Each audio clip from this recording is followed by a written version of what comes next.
have guessed that this movie would be about family?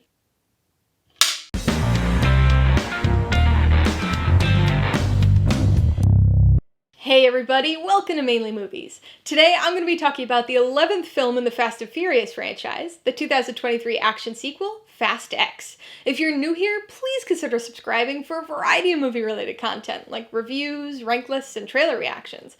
All my reviews include a breakdown of the pros and cons, my rating, and some tailored film recommendations, so be sure to watch through to the end of this video for all that extra content. Fast X stars Vin Diesel, Jason Momoa, and Michelle Rodriguez, and was directed by Louis Leterrier.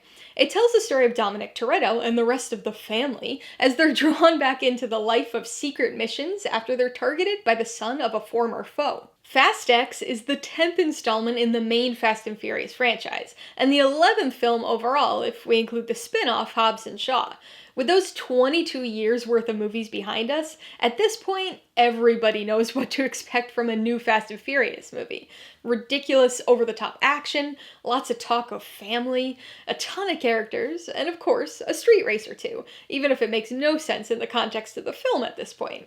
Everybody also knows what not to expect from a new Fast and Furious movie. Logic, realistic physics, good dialogue, or particularly strong writing.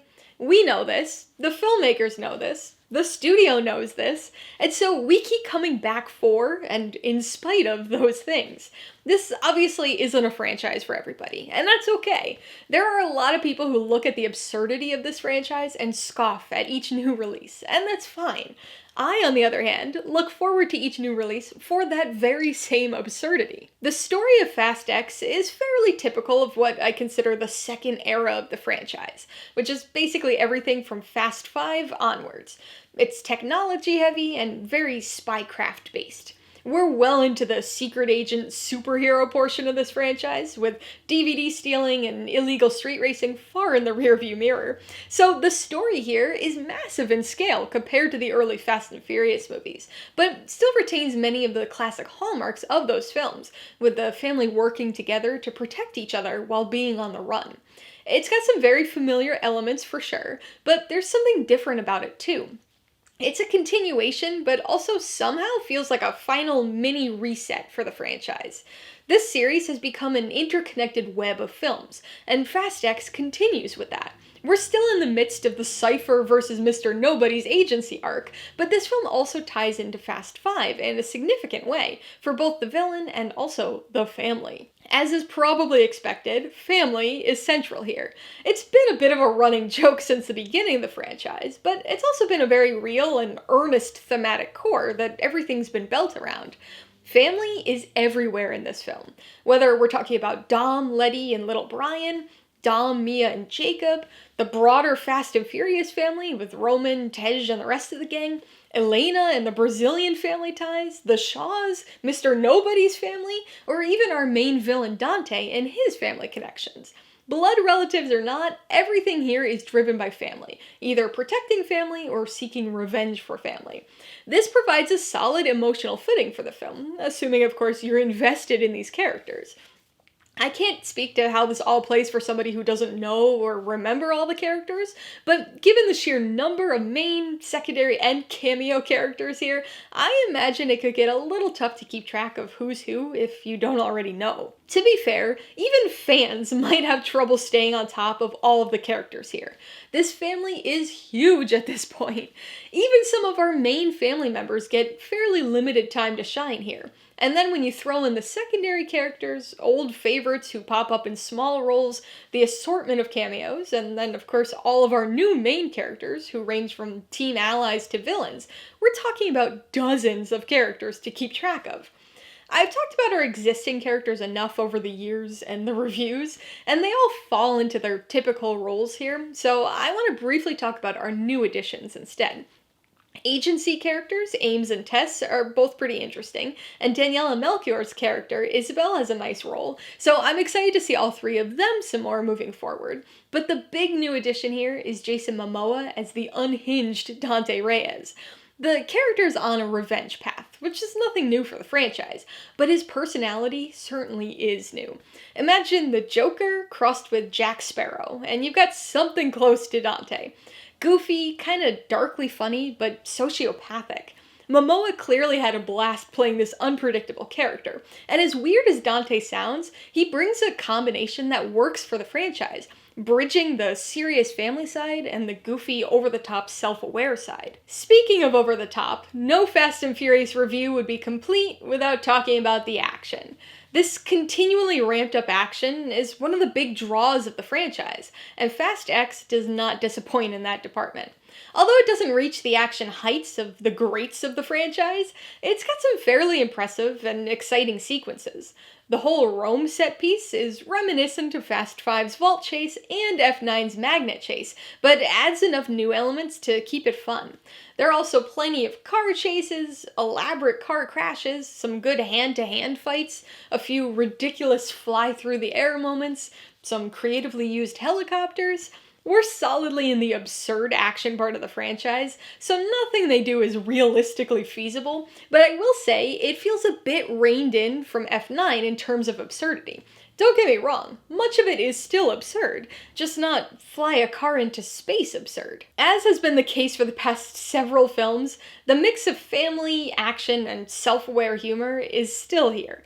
And just like the last few films, some of the jokes fall a bit flat, but it mostly works, in large part due to Dante being so bizarrely comedic. Fast X still feels like those other recent films, but it does have a bit of a closure type of feel to it as well. It's hard to believe given the success and continued popularity of the franchise, but Fast and Furious is supposedly winding down. This 10th film was supposed to be the end before it was expanded to a 2-part finale, and more recently, a likely 3-part finale. So while things are winding down, Fast X is just part of the story, abruptly ending with a few different cliffhangers.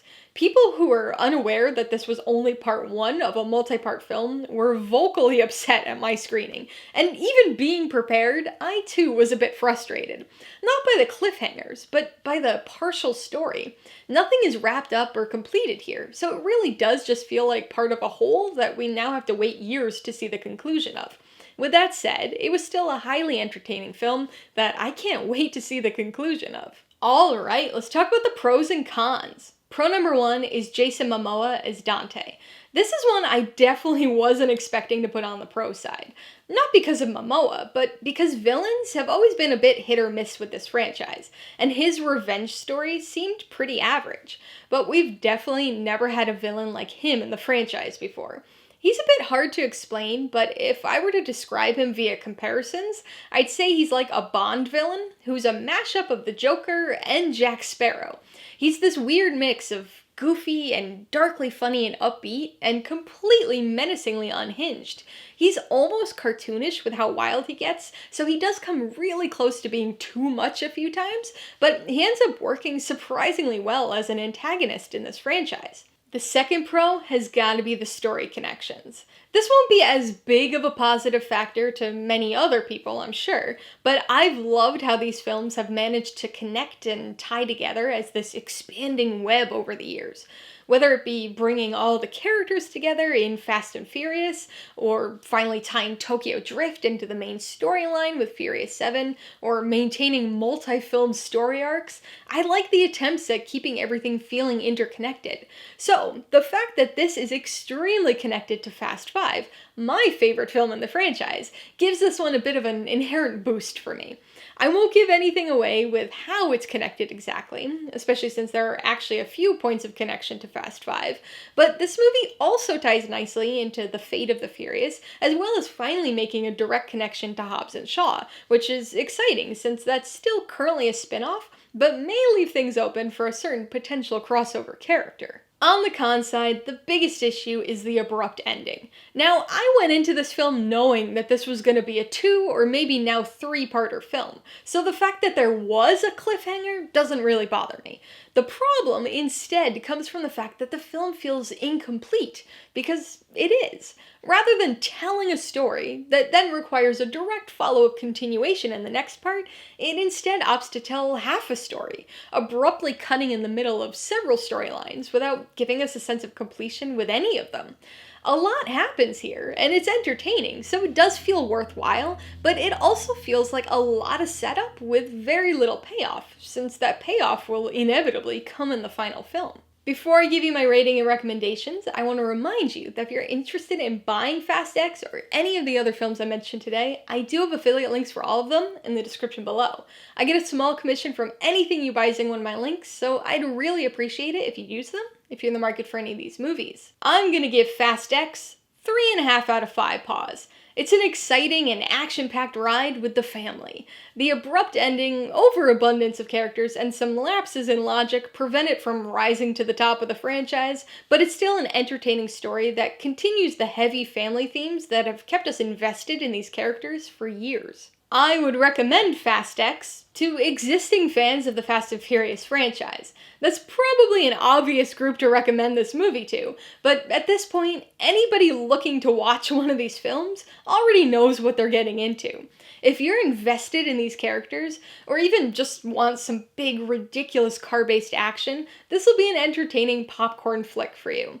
Newcomers to the franchise may have some trouble with keeping track of all the characters, so watching the films since Fast 5 would be helpful for understanding what's going on here, but they probably aren't necessary to gleaning at least some enjoyment from the film. If you liked Fast X, I would recommend Fast 5. With a franchise this big, it was inevitable that I need to recommend at least one film from within the franchise, and there are several that would be good here, but if I were to pick only one, Fast 5 is it. Not only does it have the obvious Reyes plot connection and expansion on the Fast and Furious family, but it was also a turning point in the franchise, finally going all in on the absurdity. If you liked Jason Momoa's Dante, you should watch The Dark Knight. Momoa pulls from a number of different Jokers to create this personality mix, but the chaotic nature of Heath Ledger's Joker is the one that truly shines through, in both mannerism and mantra. And if you want another exciting action movie featuring Charlize Theron actually getting in on the action, you might want to watch Atomic Blonde.